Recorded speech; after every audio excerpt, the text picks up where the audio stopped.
Good day and welcome to this segment of Focus On with myself, Nastasia Arendse. DP World's Socio-Economic Impact Assessment reports and outcomes for South Africa and Nigeria cover the 2022 and 2023 financial years. These reports highlight the substantial direct and indirect socio-economic benefits of their operations despite macroeconomic challenges like the COVID-19 pandemic. Joining me in studio to unpack this report in more detail is Esha Mansingh, who is the head of corporate affairs and sustainability for Sub-Saharan Africa at DP World. Esha, thank you so much for your time. So let's talk about why you commissioned these reports. So I think firstly, Nastasia, it's very important for a company to take a bit of a step back and understand what is this value that we're creating beyond just our business activities. So for us, I think it was quite important to understand the impact that DP World was having, not just in specific markets, but on the continent at large. And for us, it was also a good form of collecting an independent view. It was an independent study commissioned by Accenture, and it provided us with really valuable data that we can now implement and use as part of our strategic decision-making to look at the focus areas of where we've done well in terms of contributing to broader socioeconomic impact and value in our communities of operation, but also where are the gaps? Where should we be doing more of? What should we be doing less of? And then, of course, there's a very strong alignment to the Sustainable Development Goals of the United Nations. And I think that most businesses today that are putting a lot of emphasis and focus on the sustainability agenda, we'd like to see more being done with alignment with the SDGs. And I think this was really a good way for us to understand where we were as a business. And also from a stakeholder and a partner perspective, for our stakeholder universe and the governments and the communities to actually realize that DP World is not just about profits. The numbers speak for themselves, and people say the numbers never lie. And I think this is a very good way to objectively show to our partners and our stakeholders that we're not just committed to business in their countries, but we're also committed to contributing to the development and upliftment of the broader impact of those markets. With that said, then, you're looking at this report through 6 key pillars. And I can imagine through that engagement with your stakeholders, there were many other pillars that could have probably been explored. How did you narrow it down to just 6? And how important are those 6 to you? Well, I think the priority areas for us, and from a strategic and a business perspective, where do we prioritize our activities? It starts with our people. It starts with what can we do internally before we even look externally. So people and job creation was our key pillar, and that was our starting point.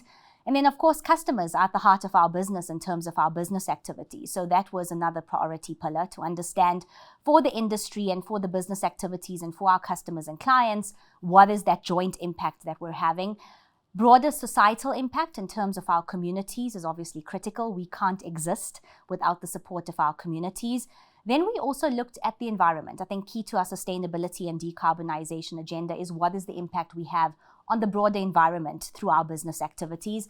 And then, of course, our partners, which is our government and other stakeholder groups, and using that particular lens and, through PPPs, etc., how we jointly contributing to the broader socioeconomic development. You have Nigeria and South Africa, which are 2 different economies. Now that you've gotten these reports, what's the one thing that stands out when you look at each of these markets based on the report? So the first thing that stands out for both markets, actually, and proudly so, is the impact that we have in terms of job creation. And I think that's a big gap in both particular markets. And if you just look at the numbers themselves, cumulatively in both markets, we directly employ up to 20,000 people. But the indirect impact of those people and the support that they give to others is about 100,000. So I think that was a good sense check for us in terms of our employment numbers. But in terms of each of the markets, what stood out for us differently and where the gaps were, I think we could certainly do more in the environmental and the community space in Nigeria. It's got one of the largest growing populations, and there's a lot of socioeconomic need, so we can certainly do more in that market. And similarly for South Africa, I think there's more that we can do through PPPs from an infrastructure development perspective, and doing more with our partners to stimulate more economic growth through job creation and other factors. So I think those are kind of the gaps we'll need to look at addressing and doing them cumulatively with our partners. Okay, cool. So let's hone in on South Africa. You spoke about having those, partnerships for PPPs, etc. Where are the conversations sitting, so to speak? What's it like behind the scenes? Are there traction in areas that you want to focus on when it comes to those? So area number one, being a ports and logistics business, and in South Africa, just looking at some of the inefficiencies is, of course, infrastructure. And, previously under the old Imperial logistics banner, where we were the leading logistics business, we started some of those conversations. I mean, we do about 1 million kilometers on the roads, just transporting goods and services to people across South Africa. So we're a big player in this market on the transport side.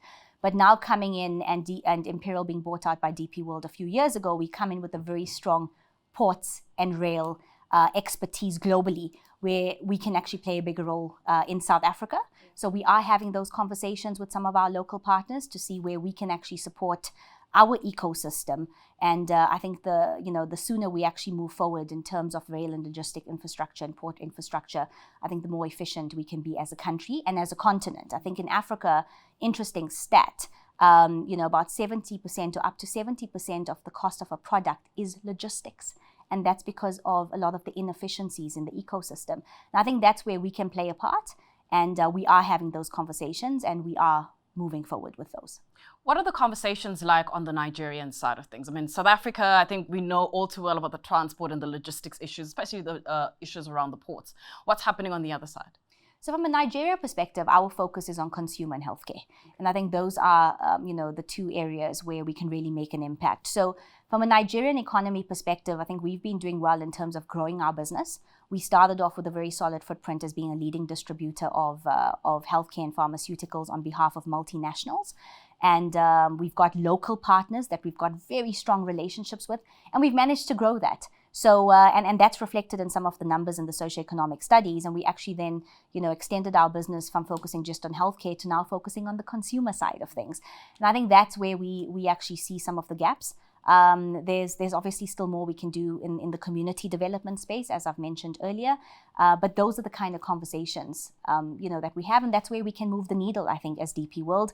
And then, of course, in future, if there's any infrastructure investment opportunities in Nigeria, we would, obviously look at exploring some of those. Speaking of those opportunities, are there other areas or other markets where you are seeing opportunities for DP World to have that foothold? So DP World's got quite a vast presence across the African continent. We're in about 20 odd markets through our direct network. And our expansion strategy, is quite strong in terms of what are the focal areas. So in a nutshell, or simplistically, in those markets where we're very strong on having logistics or market access footprints, we're really looking at the opportunities to expand on the infrastructure on the port side. And vice versa. So where we've got ports operations, we want to look at how we bring in the logistics and the market access capabilities and how we can provide this integrated end-to-end supply chain solution for our client. I think our narrative and our strategy for Africa is pretty simple as DP World. We want to be the connector. We want to connect Africa with the world. And we'll do that through our capabilities. And we've got, presence in East Africa, Southern Africa, which we spoke about, West Africa growing, the Horn of Africa, part of East Africa. We recently commissioned a port in Tanzania. So we're really doing a lot on the continent. $3 billion is what we've invested to date, dollars, to be clear. And we've earmarked another $3 billion for the next 3 to 5 years in terms of expanding on the continent. In a world where global supply chains have become so increasingly complex, where trade dynamics now start to become part of the focal point in conversation, how is DP World thinking about those dynamics and those changing dynamics, and how are you positioned to navigate around that? So I think firstly, it's an opportunity for us, given our vast expertise and capabilities. And I think there's very few companies today that can replicate what DP World does, and even more so what DP World does in Africa. It is a challenging landscape, and I think looking at it from an African context, we know every market is different. We've got very strong local expertise in certain markets to support us in navigating some of the local challenges. But we certainly see that as an opportunity, and how do we gain more share of the client's wallet on the continent through synergies, through collaboration, and through our expansion and growth plans. When it comes to the local side, do people make that relationship between what DP World is now versus what Imperial was? Do they make that connection, or do you still find that you kind of have to still tell people that this was the journey that we took and this is how we got here? Well, I think you're spot on with the use of the word journey, and that is what it is. Imperial on the continent was a lot more well known from a logistics perspective. The acquisition is almost 3 years down the line now.